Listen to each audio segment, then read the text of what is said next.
साल 2022 में पैगंबर मोहम्मद साहब पर बीजेपी नेता नूपुर शर्मा की विवादित टिप्पणी पर इस्लामिक देशों के संगठन ओआईसी की नाराजगी के बाद पार्टी ने उन्हें निकाल दिया था।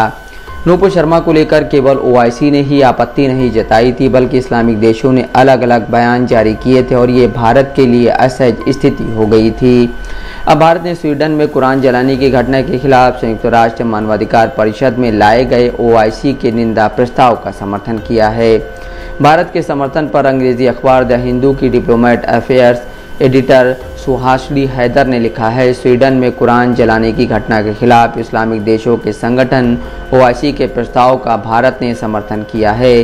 भारत के साथ पाकिस्तान, श्रीलंका, बांग्लादेश और मालदीव ने भी इस प्रस्ताव का समर्थन किया है। इस्लामिक देशों के संगठन की ओर से पाकिस्तान और फ़लस्तीन के लाए गए इस प्रस्ताव के समर्थन में 28 और विरोध में 12 वोट पड़े। 7 देश वोटिंग से दूर रहे। चीन, भारत, क्यूबा, दक्षिण अफ्रीका, यूक्रेन और वियतनाम जैसे देशों ने निंदा प्रस्ताव का समर्थन किया, जबकि Britain, America, France, Germany, Costa Rica, Montenegro समेत यूरोपियन यूनियन ने निंदा प्रस्ताव का विरोध किया है। Chile, Mexico, Nepal, Benin, Paraguay जैसे देशों ने वोटिंग में हिस्सा नहीं लिया है। अमेरिका और यूरोपीय देशों ने प्रस्ताव का यह कहकर विरोध किया कि ये मानवाधिकार और अभिव्यक्ति की आज़ादी के उनके नज़रिए के खिलाफ है। वोटिंग के बाद संयुक्त राष्ट्र में पाकिस्तान के राजदूत खलील हाशमी ने कहा कि इस कदम का मकसद अभिव्यक्ति की आज़ादी को कम करना नहीं था, इसका मकसद ये बताना था कि राज्यों के अभिव्यक्ति की आज़ादी और धार्मिक स्वतंत्रता के बीच एक संतुलन बना कर रखा जाए। राज्य के विशेष कर्तव्यों और जिम्मेदारियों में संतुलन होना चाहिए।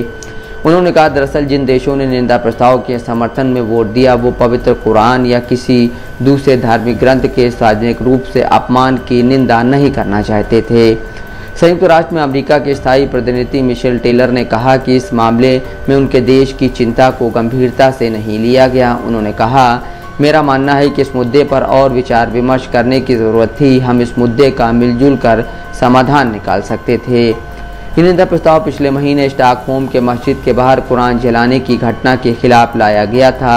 भारत, चीन, Pakistan, Bangladesh, Algeria, Argentina, Bolivia, Cameroon, Cuba, Eritrea, Gabon, Gambia, Ivory Coast, Kazakhstan, Kyrgyzstan, Malawi, Malaysia, Maldives, Morocco, Qatar, Senegal, Somalia, दक्षिण अफ्रीका, सूडान, यूक्रेन, संयुक्त अरब अमीरात, उज्बेकिस्तान और वियतनाम ने निंदा प्रस्ताव का समर्थन किया, जबकि America, Britain, France, Germany, Belgium, Costa Rica, चेक Republic, Finland, Lithuania, Luxembourg, Montenegro, Romania ने इसका विरोध किया।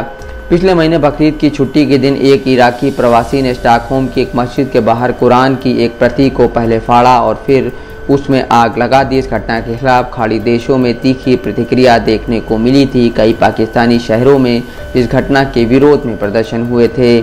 साल 2020 में डेनमार्क के एक धुर दक्षिणपंथी गुट ने कुरान की प्रति जलाई थी। इससे पहले स्वीडन के दक्षिणी शहर मलामो में भी कुरान जलाने की घटना हुई थी। स्वीडन में कुरान जलाने की घटना के खिलाफ ओआईसी के निंदा प्रस्ताव का भारत का समर्थन मायने रखता है। इस्लामिक देशों के संगठन ओआईसी भारत के खिलाफ लगातार बयान जारी करता रहा है। ओआईसी के महासचिव हिसेन ब्राहिम ताहा ने दिसंबर 2022 में बयान देकर भारत के प्रधानमंत्री नरेंद्र मोदी से जम्मू कश्मीर में अनुच्छेद 370 बहाल करने की मांग की थी। हालांकि नूपुर शर्मा के मामले में ओआईसी के बयान पर भारत ने रोष जताया था, लेकिन बाद में उन्हें पार्टी से सस्पेंड कर दिया गया था। ओआईसी का पूरा नाम इस्लामिक ऑर्गेनाइजेशन ऑफ कॉरपोरेशन है।